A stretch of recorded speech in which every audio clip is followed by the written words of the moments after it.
ये non verbal series का part 9 है और बाकियों से डिफरेंट इसलिए है क्योंकि इसमें मैं आपको नॉन वर्बल के नोट्स की पीडीएफ कॉपी देने लगा हूँ। आप प्रिंट लेकर ओन टाइम में प्रैक्टिस भी कर सकते हैं। इन नोट्स में टोटल 4 सेक्शंस होंगे। हर सेक्शन के शुरू में 1 एग्जांपल होगी, जबकि सेक्शन 4 में 2 एग्जांपल्स होंगी। एग्जांपल्स देखने के बाद आपको 1 से 2 उसी टाइप के प्रैक्टिस क्वेश्चंस दिखाऊंगा और फिर हर सेक्शन में 20 एक्सरसाइज क्वेश्चंस दूंगा विदाउट सॉल्विंग देम। ओवरऑल आप टोटल 92 क्वेश्चंस पे माइंड बॉगलिंग करेंगे। एक्सरसाइज क्वेश्चंस क्विकली दिखाऊंगा। आप पॉज करके कमेंट्स में अपनी सिलेक्टेड ऑप्शन लिखा करें विद रीज़न कि किस वजह से आपने कोई ऑप्शन चूज़ किया है। इस तरह आप लोग एक दूसरे को भी हेल्प आउट कर सकेंगे। तो सबसे पहले देखते हैं सेक्शन 1 और इसमें एग्जाम्पल। लेफ़्ट पे जो स्क्वेयर्स हैं उनमें सबसे लेफ़्ट वाले में सिर्फ सेंट्रल डॉट है। जू राइट जा रहे हैं उस डॉट के अराउंड एक एक सर्कल ऐड हो रहा। तो ब्लैंक एरिया में डॉट के अलावा 4 सर्कल्स होने चाहिए जो कि गिवन ऑप्शंस में ऑप्शन बी और सी में है। पर ऑप्शन सी इसलिए रॉन्ग है कि इसमें सेंट्रल डॉट ही नहीं है। तो option B is the correct choice. इसमें सेंट्रल डॉट के अलावा 4 सर्कल्स हैं। अब फर्स्ट प्रैक्टिस क्वेश्चन देखते हैं। इस सीरीज़ में 2 रूल्स हैं। एक तो ये कि लेफ़्ट से राइट जाने में एक एक एरो ऐड होता जाता है। इस लिहाज से एम्प्टी बॉक्स में 5 एरोज़ होने चाहिए। और दूसरा कि एक बार एरोज़ की डायरेक्शन नीचे होती है और एक बार ऊपर, एंड सो ऑन। इस लिहाज से नेक्स्ट बॉक्स में एरोज़ की डायरेक्शन नीचे होनी चाहिए। गिवन ऑप्शंस में सी और डी में 5 एरोज़ हैं, बट अब बारी नीचे वाले एरोज़ की है, इसलिए option C is the correct choice. Second practice question देखते हैं। इस सीरीज़ में एक तो ये है कि लेफ़्ट से राइट जाने में एक एक बॉक्स छोड़कर इमेज की आउटर शेप रिपीट हो रही है।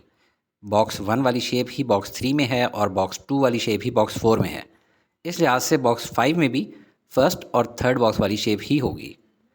अब अगर बॉक्स 1 और 3 को देखें तो इनमें जो शेडेड लाइंस हैं उनकी डायरेक्शन चेंज हुई है।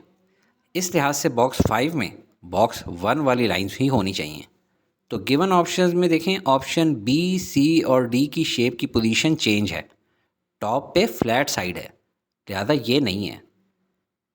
ए और ई में शेड मैच करें तो इस शेड की तरह का शेड ऑप्शन ए में है, इसलिए option A is the correct choice. अगर आपको मेरे समझाने का अंदाज़ पसंद आ रहा है तो हिट द लाइक बटन। अब एक्सरसाइज क्वेश्चंस की तरफ चलते हैं। ये रहे क्वेश्चन नंबर 1 और 2। इनको आपने पॉज करके देखना है और आंसर्स आपने कमेंट्स में लिखने हैं। Question number 3 and 4, 5 and 6, 7 and 8,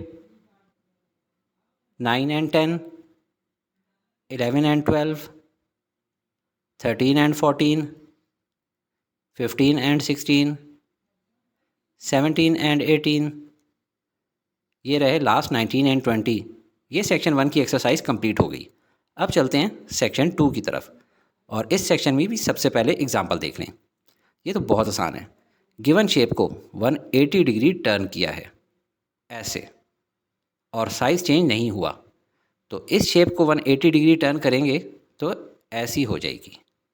size change नहीं करना, so option B is the correct choice. अब इस सेक्शन का फर्स्ट प्रैक्टिस क्वेश्चन देखते हैं। ये भी बहुत सिंपल है।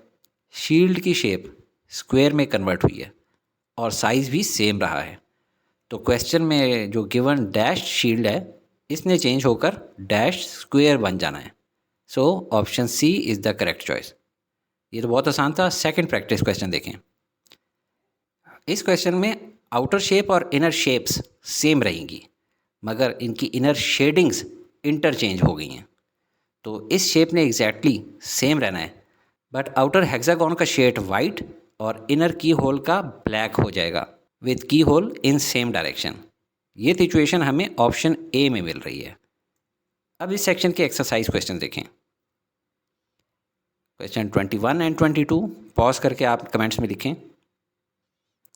23 एंड 24, 25, 26, 27, 28, 29, 30, 31, 32, 33, 34, 35, 36, 37, 38 और ये रहे लास्ट इस सेक्शन के 39 एंड 40। ये सेक्शन 2 की एक्सरसाइज कंप्लीट हो गई। अब चलते हैं सेक्शन 3 की तरफ और इस सेक्शन में भी सबसे पहले एग्जांपल देख लें। लेफ़्ट वाली 2 शेप्स में क्या चीज़ कॉमन है? दोनों डिफरेंट हैं, साइज़ भी छोटा बड़ा है, यानी इसमें सेम साइज़ वाली ट्रिक नहीं है। इन दोनों में जो कॉमन चीज़ है वो इनकी 4 साइड्स हैं। इस लिहाज से गिवन ऑप्शंस में ऑप्शन सी की 4 साइड्स हैं, यही करेक्ट ऑप्शन है। अब इस सेक्शन का फर्स्ट प्रैक्टिस क्वेश्चन देखें। लेफ़्ट में मौजूद दोनों शेप्स में कुछ भी कॉमन नहीं है सिवाय इस ब्लैक डॉट के। लिहाजा गिवन चॉइसेस में इस ब्लैक सर्कल को ढूंढें। ये रहा। इस लिहाज से option B is the correct choice. देखा कितना कंफ्यूजिंग मगर सिंपल सवाल था। सेकंड प्रैक्टिस क्वेश्चन देखें। लेफ़्ट में मौजूद दोनों शेप्स की डायरेक्शन डिफरेंट हैं। एरो हेड का साइज़ भी डिफरेंट है। सिर्फ इनका जो एरो हेड पे ट्राइंगल है वो सेम टाइप का है, इक्विलेटरल ट्राइंगल, जिनकी तीनों साइड्स बराबर होती हैं। गिवन ऑप्शंस में ऑप्शन बी और ई के हेड पे तो ट्राइंगल है ही नहीं। ऑप्शन डी का ट्राइंगल ब्लैक फिल्ड है। ऑप्शन ए वाला आइसोसेलेस ट्राइंगल है जिसकी 2 साइड्स इक्वल होती हैं।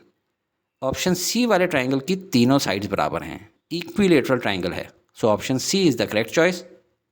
अब इस सेक्शन के भी क्वेश्चंस देखें। 41 एंड 42, 43, 44, 45, 46, 47, 48, 49, 50, 51, 52, 53, 54, 55, 56, 57, 58, 59 एंड 60। ये सेक्शन 3 की एक्सरसाइज भी कंप्लीट हो गई। अब चलते हैं सेक्शन 4 की तरफ और इस सेक्शन में भी पहले एग्जाम्पल देख लें। टॉप राइट कॉर्नर पे इन दोनों में y लिखा है। इसका मतलब कि ये शायद शेप स्क्वायर को रिप्रेजेंट कर रहे हैं। इस लिहाज से लेटर x शेप सर्कल को रिप्रेजेंट कर रहा है। हमें जो टेस्ट शेप गिवन है वो भी सर्कल है, यानी टॉप पे x होना चाहिए।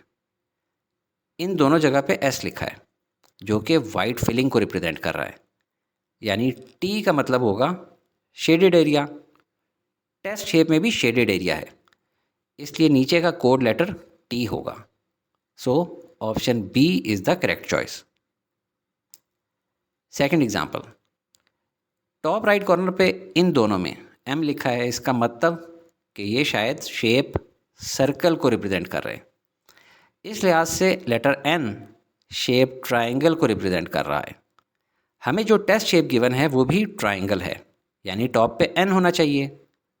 अब नीचे वाले अल्फ़ाबेट्स देखें और इमेज को भी।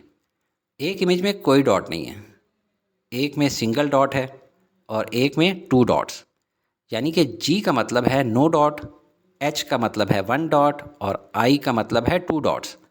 इस लिहाज से गिवन टेस्ट शेप में कोई डॉट नहीं है, लिहाजा यहाँ पे G आएगा। सो गिवन ऑप्शंस में option A is the correct choice. अब इस सेक्शन से रिलेटेड एक प्रैक्टिस क्वेश्चन भी देख लें। टॉप राइट कॉर्नर पे इन दोनों में R लिखा है, तो इन शेप्स में क्या चीज़ कॉमन है? हेक्सागोनल शेप कॉमन है। इस लिहाज से लेटर S किस शेप को रिप्रेजेंट कर रहा? पैरालेलोग्राम शेप को। हमें जो टेस्ट शेप गिवन है वो भी हेक्सागोन है, यानी टॉप पे R होना चाहिए। अब नीचे वाले अल्फ़ाबेट्स देखें और इमेज को भी। जिन इमेजेस में शेडिंग है उनके लिए नीचे F लिखा है और वाइट वाले के लिए G लिखा है, ब्लैक वाले के लिए H लिखा है। इस लिहाज से गिवन इमेज में वाइट कलर है, लिहाजा यहाँ पे G आएगा। सो गिवन ऑप्शंस में option E is the correct choice. अब इस सेक्शन के भी क्वेश्चंस देख लें।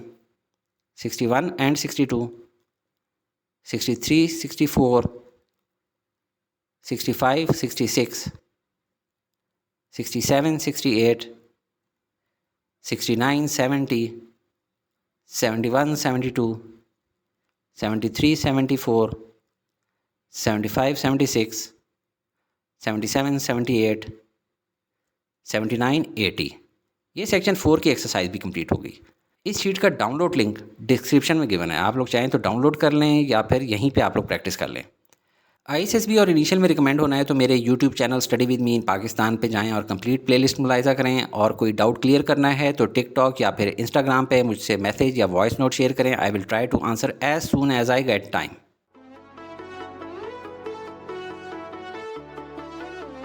Study with me, a learning experience.